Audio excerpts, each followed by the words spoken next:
Hello नमस्ते again welcome back to my channel. कल है वट पूर्णिमा, तो उसकी भी थोड़ी बहुत तैयारी मुझे करनी है। तो उसके लिए मैं बाहर जाने वाली हूँ, थोड़ा सामान मुझे लाना है। लेकिन काफ़ी दिनों से ब्लॉग नहीं आए हैं क्योंकि जब से अमरावती से मैं यहाँ पे आई हूँ तब से आई डोंट नो, पता नहीं मेरा मन नहीं लगता है, अच्छा नहीं लगता है, बाहर जाना अच्छा नहीं लगता है। जबकि मैंने सोचा था अभी जाऊँगी तो सोसाइटी में जाऊंगी, नीचे वॉक करना तो हो जाता है लेकिन नीचे जाके बाकी लोगों से ऐसे बात करना और एकदम मिक्सअप होना, आई डोंट नो, मुझे उतना वो नहीं लग रहा है कि जाओ नीचे सबसे बात करो। पता नहीं, अजीब सी फीलिंग है थोड़ी सी, कहीं पे जाने का मन नहीं करता है।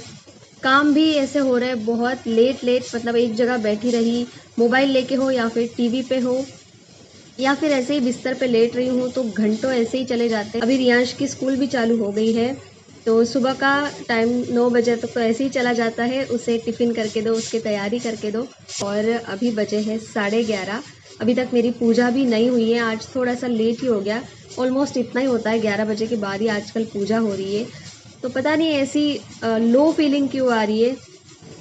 तो आज मैंने वही सोचा कि फिर से एक नई शुरुआत करनी है। अभी यहीं पे हमको रहना है तो ऐसा तो है नहीं कि अभी कुछ दिनों की बात है, अभी यहीं पे रहना है, इन्हीं लोगों से अच्छे से, इन्हीं लोगों के साथ रहना है। तो थोड़ा मिक्सअप होना पड़ेगा, थोड़ा ज़्यादा एनर्जी की ज़रूरत है ऐसे लग रहा है अभी मुझे। और उम, मैं जो वीडियो अपलोड करती हूँ तो अभी तक उसका मैंने कुछ टाइमिंग फ़िक्स नहीं किया है, लेकिन अभी मुझे लग रहा है कि थोड़ी टाइम मैनेजमेंट की ज़रूरत है, चाहे वो घर का काम हो या फिर यूट्यूब का काम हो। तो मैं जल्दी ही एक टाइम फ़िक्स कर दूँगी और वीडियोज़ भी कब-कब आएँगे वीक में, ये भी मैं ऑलमोस्ट फ़िक्स कर दूँगी। क्योंकि डेली व्लॉग में इतना, मतलब रोज़ क्या मैं आप लोगों के साथ शेयर करूँ, ये सच में मुझे थोड़ा-सा अभी भी समझ में नहीं आता है। तो जो होता है वही मैं आप लोगों के साथ शेयर करूँगी, जो भी होता है।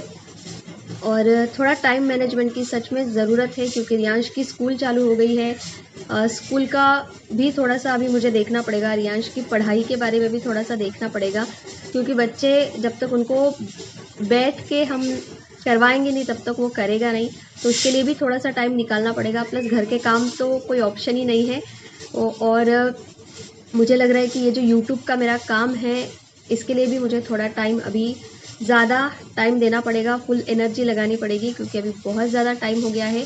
तो एक फ़िक्स टाइम मुझे करना पड़ेगा, फ़िक्स डे मुझे फ़िक्स करने पड़ेंगे कि इस डे पे इतने टाइम पे वीडियो आएगा, ताकि आप लोगों को वेट करने की ज़रूरत ना पड़े और टाइम पे आप लोगों को वीडियोज़ मिल जाए। तो अभी खाना बनाऊंगी, पहले पूजा कर लेती हूँ और फिर थोड़ा सामान लाना है, रियांश को लेने भी जाना है, तभी मैं शायद थोड़ा बहुत सामान लेके आऊँगी। ज़्यादा सामान लगता नहीं है, फूल लाने हैं, आम लाने हैं और बाकी तो सब घर की ही चीज़ें हैं। तो चलिए फिर मैं मिलती हूँ आपको थोड़ी देर बाद में। तो पूजा, खाना, मेरा सब काम अभी हो गया है, सिर्फ बर्तन पड़े हैं और थोड़ी देर में मैं खाना भी खा लूँगी और फिर उसके बाद मुझे रियांश को लेने जाना है। तो लेकिन उसके पहले मुझे लगा कि कुछ बातें, जैसे मैंने बोला कि आप लोगों के साथ शेयर करनी है। तो कल वट पूर्णिमा है तो उसी से रिलेटेड कुछ बातें जो मुझे अच्छी लगी, जो मैं करती हूँ और इस साल भी मुझे कुछ बातें पता चली, तो मैंने सोचा क्यों ना इसे मेरे ज़रिए आप लोगों को भी ये बातें पता होनी चाहिए। तो चलिए फिर देखते हैं कि वो कौन सी बातें हैं जो कल हमें करनी चाहिए और ऐसी भी कुछ बातें हैं जो कल हमें नहीं करनी चाहिए। तो उसमें से सबसे पहली जो बात है, कल एक त्यौहार जैसा दिन होता है हम सुहागन के लिए।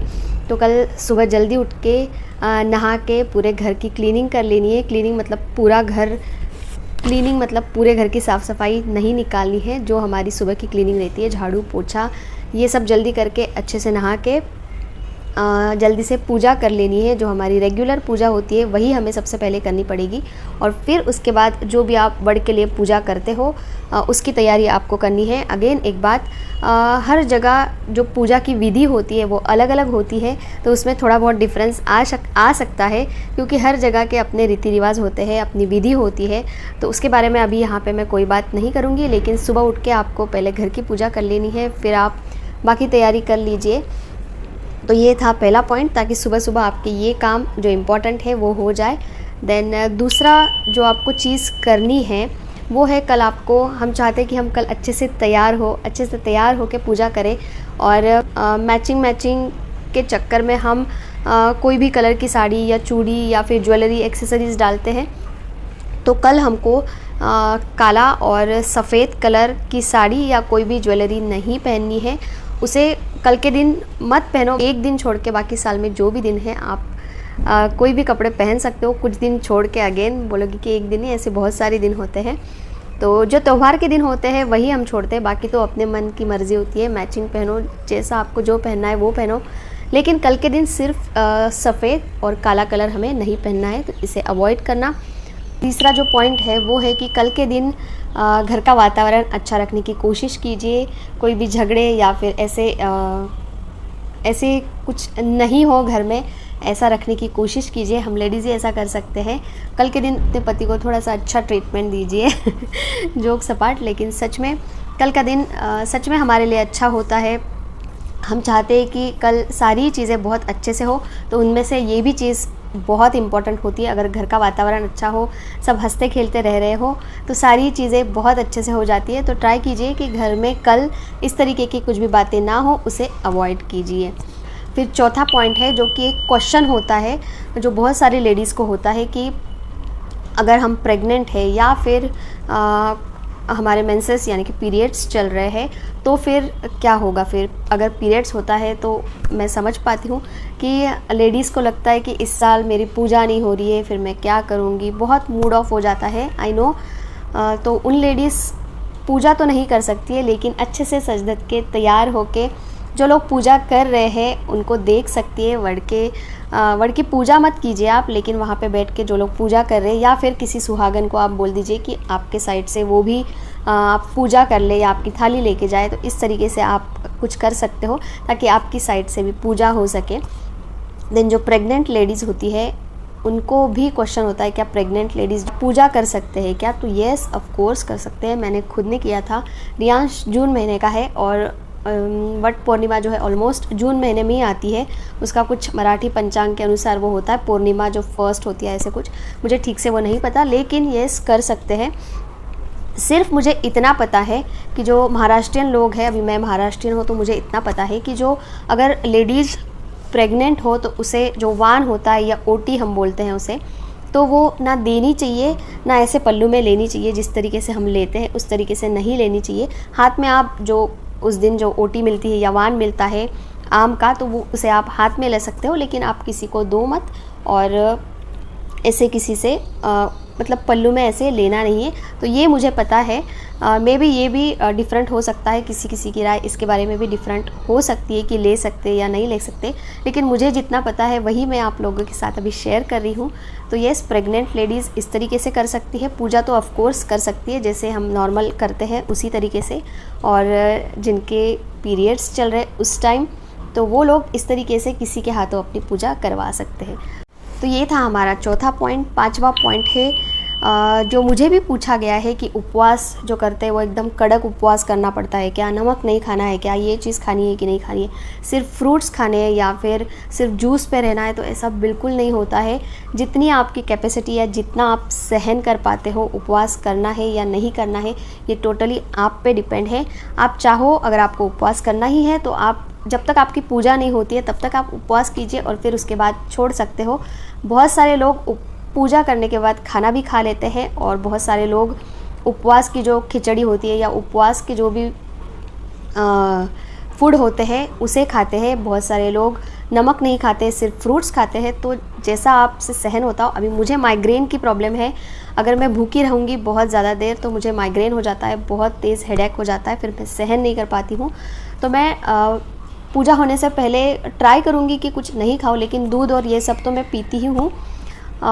लेकिन अगर सुबह जल्दी पूजा हो जाती है तो मैं कुछ नहीं खाऊंगी, लेकिन बहुत ज़्यादा लेट होता है तो मैं फ्रूट खाऊंगी। और उसके बाद भी मुझे अगर सहन नहीं होता है तो मैं साबूदाना की खिचड़ी वगैरह बना लेती हूँ और फ्रूट्स खा लेती हूँ। मैं ऐसे कड़क उपवास नहीं करती हूँ क्योंकि अपनी हेल्थ सबसे ज़्यादा इम्पॉर्टेंट होती है। भगवान को पता है कि हम किस कितने श्रद्धा से उपवास या फिर पूजा कर रहे हैं, तो वो जान जाएंगे। तो इसीलिए आपसे जितना होता है उपवास सहन, या आप जो खा सकते हो वही चीज़ खाएं।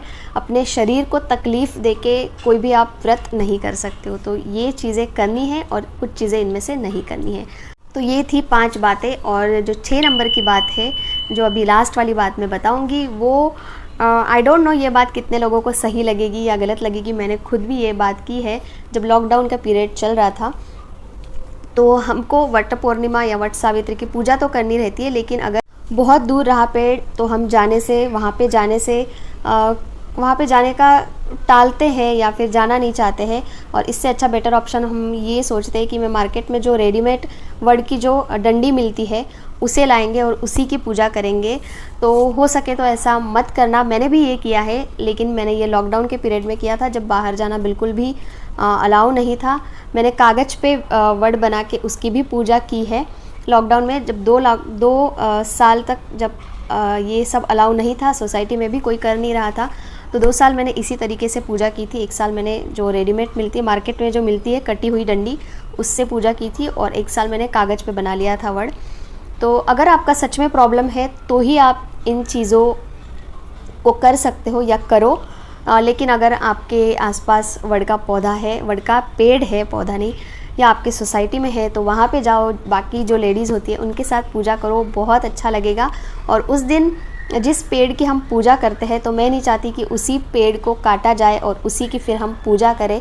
उल्टा आप अगर ऐसा है आपके पास, या अगर आपके साथ ऐसा होता है कि आपके आसपास वड़ का पेड़ नहीं है या सोसाइटी में नहीं है या मिल नहीं रहा है और इस तरीके से आपको पूजा करनी पड़ रही है, तो आप उल्टा उस दिन वड़ का जो पौधा है उसे लगाइए। उसकी वजह से नेक्स्ट जो ईयर आएगा तो आप उस पेड़ की या पौधे की पूजा कर पाओगे और आपका काम भी आसान हो जाएगा और एक पेड़ भी लग जाएगा।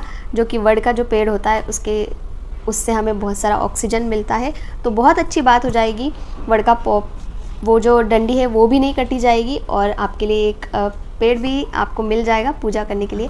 तो ये जस्ट मेरा कहना है, ऐसा मैंने सोचा है। तो मे बी ये बहुत सारे लोगों को अप्लाई नहीं होगा, क्योंकि ऐसा होता है कि वड़ का पेड़ नहीं मिलता है और मार्केट में वो रेडीमेड जो डंडी है वो मिल जाती है, तो बहुत सारे लोग उसी की पूजा करते हैं। लेकिन अगर आपके आसपास वड़ का पेड़ है या पूजा हो रही है तो आप वहाँ जाके करिए, बहुत अच्छा लगेगा। जब सब लेडीज़ एक साथ पूजा करती है, एक दूसरे को जो वान या ओटी हम देते हैं, जो आम की ओटी उस दिन हम देते हैं, तो बहुत अच्छा लगता है। सब लोग मिलजुल के करते हैं तो ऑफ कोर्स अच्छा लगता है। जब 4 लोग मिलके करेंगे और तो अच्छा ही लगेगा, ना कि अकेले हम करते हैं तो उतना मज़ा आएगा।